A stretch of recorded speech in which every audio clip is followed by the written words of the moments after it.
자, 먼 미래입니다. 네, 인류는 성공적으로 화성과 달을 식민지로 만들었어요. 지구의 인구 과잉과 기아 문제가 해결되었습니다. 하지만 곧 새로운 위협이 우리의 행성들과 달에 다가오고 있어요. 과학자들은 150년 안에 태양이 폭발해서 우리 태양계 전체를 파괴할 것이라는 걸 알아냈어요. 아쉽네요. 거대한 우주선을 만들고 모두를 대피시킬 시간은 충분하지만 공상과학에 나오는 우주 공간 이동을 실행할 시간은 충분하지 않아요. 잠재적으로 생명체가 살 수 있는 새로운 행성을 발견한 지는 오래됐지만 가장 가까운 행성은 수백만 년 떨어져 있어요. 선택의 여지가 없어요. 인류는 거대한 우주선으로 대피하고 무한히 긴 항해가 시작됩니다. 몇십 년이 흘렀어요. 우리는 태양계를 떠나고 태양이 폭발하는 것을 봅니다. 엄청난 섬광. 그렇게 끝이었어요. 더 이상 빛이 없어요. 그저 작고 먼 별들과 무한히 검고 깊은 우주뿐이에요. 모든 우주선은 항로를 이탈하지 않도록 자동 조종 장치를 갖추고 있어요. 우주선에 타고 있는 사람들이 모두 사라진다고 해도 우주선은 여전히 목적지에 도착할 거예요. 그래서 좋은 점은 인간이 수백만 년 더 살아남을 수 있게 됐다는 거죠. 나쁜 점은 우주에서 보낸 시간 때문에 우리 모습이 달라질 거라는 거예요. 완전히 다른 모습으로요. 새로운 행성에 도착한 우주선은 금속 외골격 안에 있는 모양 없이 맥동하는 생체 물질이 타고 있을 거예요. 어떻게 된 일인지 설명할게요. 우주에서 뼈는 점점 약해집니다. 근육도 마찬가지예요. 중력이 없어서 몸이 제대로 작동하기 위한 압력이 전혀 없어요. 국제우주정거장의 우주비행사들은 근육이 약해지는 것을 막기 위해 많은 운동을 해요. 다시 하던 이야기로 돌아가요. 모든 우주 수송선에는 중력을 재현하는 체육관과 특별한 기계들이 있어요. 하지만 에너지를 절약하기 위해 하루에 몇 시간 동안만 전원이 공급됩니다. 안타깝게도 사람들이 우주에서 아무리 열심히 운동을 해도 충분하지 않을 거예요. 처음 100년이 지난 후 인간의 뼈는 매우 부서지기 쉬워서 약간의 신체적 움직임으로도 부상을 입을 수 있어요. 100년이 더 지나면 사람들은 두 다리로 일어설 수 있는 능력을 잃지만 그건 단지 약해진 뼈 때문이 아닙니다. 무중력 상태에서 오랜 시간을 보낸 후 인체는 이미 많이 변했어요. 큰 문제는 사람들이 균형 감각을 잃는다는 거예요. 일어서려고 하면 그냥 넘어져요. 우주선의 선장들은 중력 기계를 해체했어요. 어차피 작동하지 않아요. 그리고 우주선에 있던 모든 운동 장비들은 오래전에 이미 분해돼서 우주선의 예비 부품으로 사용됐어요. 중력의 부재는 사람들을 더 약하게 만들 뿐만 아니라 키가 더 커지게 만들었어요. 척추는 중력이 있어야 안정적으로 유지되는데 이제 등뼈의 디스크가 모두 저절로 늘어났어요. 인간은 춤추는 바람 인형처럼 보여요. 모든 사람이 기계 팔다리를 갖고 있어요. 몸에다 부착하고 작동시켜요. 엔진을 정비하고 침실을 청소하고 쓰레기를 우주 공간에 버리고 물건을 들어 올리고 이런 일은 기계 팔다리 없이는 할 수 없어요. 시간이 흐르고 사람들은 더 약해집니다. 다행히도 그 기계 바디슈트는 점점 더 좋아지고 있어요. 태양이 저절로 붕괴된 후 인간의 눈은 어려움을 겪고 있어요. 우주선 안에서 태양은 비타민 D를 방출하는 특별한 인공빛으로 대체됩니다. 전체적으로 빛이 적기 때문에 사람들의 동공이 커져요. 그렇게 수세기가 지난 후 인간의 시력은 심각하게 나빠지기 시작해요. 하지만 이 문제는 기술로 해결됩니다. 인공렌즈는 빛을 확대하고 인간이 완전히 시력을 잃는 것을 막아줘요. 우주선은 매일 소독됩니다. 그것은 박테리아와 미생물이 증식하는 것을 막지만 또한 인간의 면역체계가 어떤 질병과도 싸울 필요가 없다는 뜻이에요. 머지않아 인간은 어떤 것에도 대항할 수 없게 되고 가벼운 감기조차도 심각하게 해로울 수 있어요. 지금은 괜찮아요. 선내에 세균 같은 게 전혀 없어요. 하지만 나중에는 어떻게 될까요?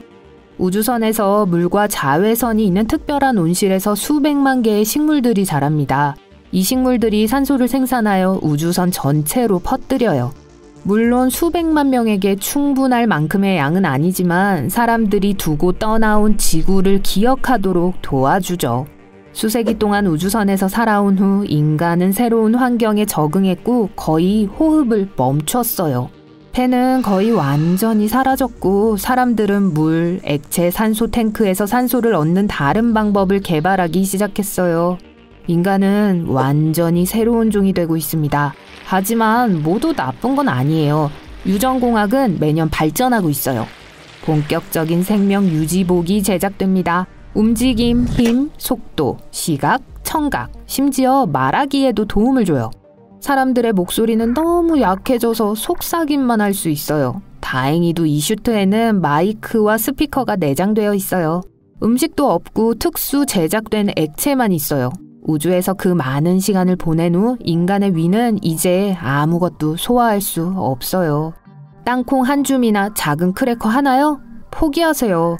처음에 특별한 우주 음식은 다양한 맛을 가지고 있었지만 시간이 지나면서 사람들은 음식이 어떤 맛이 나야 하는지를 잊었어요. 결국 더 이상 양념도 추가하지 않았고 아무 맛도 나지 않는 새로운 음식 때문에 혀의 맛 수용기도 작동을 멈췄어요. 곧 사람들은 모든 미각을 잃었습니다. 어떤 사람들에게는 이런 삶이 견디기 힘들겠지만 방법이 있어요. 수백만 년 동안 극저온 캡슐 안에서 잠을 자는 거예요. 그러고 나서 우주선이 목적지에 도착하면 해동하기만 하면 돼요. 그렇게 오랫동안 냉동되어 있는 건 심각하게 위험해요. 우주선이 거대한 운석과 충돌하지 않는다거나 더 나쁜 일이 일어나지 않을 거라는 보장이 없어요. 사람들은 다른 접근 방식을 선택하기 시작합니다. 중앙 컴퓨터에 자신의 의식을 업로드해요. 더 안전하고 전력 소모도 훨씬 적어요. 그리고 깨어났을 때 의식을 새롭게 변형된 수트에 다운로드할 수 있어요. 어떤 사람들은 깨어있으면서 평범한 삶을 살기로 결정합니다. 수천 년이 지나고 수백만 년이 지나요. 이제 인간은 전혀 다른 모습이에요. 모든 사지는 이제 인공적이고 정신력으로 통제되는 외골격을 입어요. 1000년이 지날 때마다 팔, 목, 다리, 그리고 척추는 점점 더 작아집니다. 부서지기 쉬운 뼈는 서서히 녹아 없어져요. 눈, 코, 입이 사라져요. 뇌는 더 이상 두개골에 의해 보호되지 않고 그저 부드러운 피부로 둘러싸여 있을 뿐입니다. 오직 의식만 남았어요. 오늘날 인간은 뇌가 들어있는 맥동하는 작은 백에 의해 지배되는 강력한 최첨단 로봇입니다. 인간이 지구를 떠난 지 몇백만 년이 되었어요. 우주선의 모든 거주자들은 자신의 종족이 중력을 가진 행성에서 태어났다는 사실을 이미 잊어버렸어요. 지구상 생명체의 역사는 신화와 고대 전설이 되었습니다. 사람들 대부분 그 우주선이 자신의 진정한 고향이라고 믿고 있어요.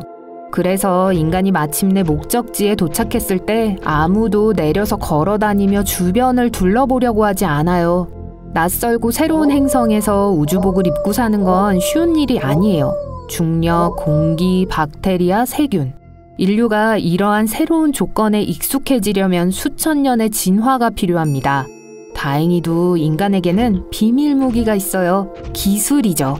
이 시점에서 모든 인간은 중앙 컴퓨터에서 새로운 로봇 슈트로 다운로드됩니다. 사람들은 선택에 직면했어요. 우주선에서 내려서 이 행성을 새 보금자리로 삼든지 아니면 우주선에 살든지요. 우주선에 머무르기로 한 사람들은 은하를 탐험하고 새로운 세계를 발견하기 위해 넓은 우주로 출발합니다. 새로운 행성에 머무르기로 결정한 사람들은 새로운 조건에 적응해야 해요. 그곳은 지구와 꽤 달라요. 공기 밀도도 다르고 날씨 패턴도 다르고 이상하고 새로운 화학 원소도 있어요. 이 로봇 두뇌 100이 새로운 형태를 갖추기까지 또 다른 100만 년이 걸릴 거예요. 언젠가 이 먼 인류의 후손들은 자신의 기원에 대해 알고 싶어 할 거예요. 시공간을 뛰어넘을 수 있는 우주선을 발명할 거예요. 그 연구는 그들을 먼 과거, 작은 행성 지구, 그리고 현재로 데려다 줄 거예요. 미친 소리처럼 들리겠지만 상상해보세요. 내일 누군가 여러분 뒷마당에 도착했는데 미래에서 온 여러분의 후손들이에요. 그 우주선에 머물렀던 승객들은 아마도 새로운 행성을 찾을 거고 일부는 거기에 머물기로 할 거예요. 그들의 몸은 변화하고 적응하겠죠? 그래서 수십억 년 안에 우주에는 서로 다른 놀라운 생명체들이 살게 될 거예요. 그들은 한 가지 공통점을 갖고 있어요. 모두 인간이었다는 거죠. 한때는요.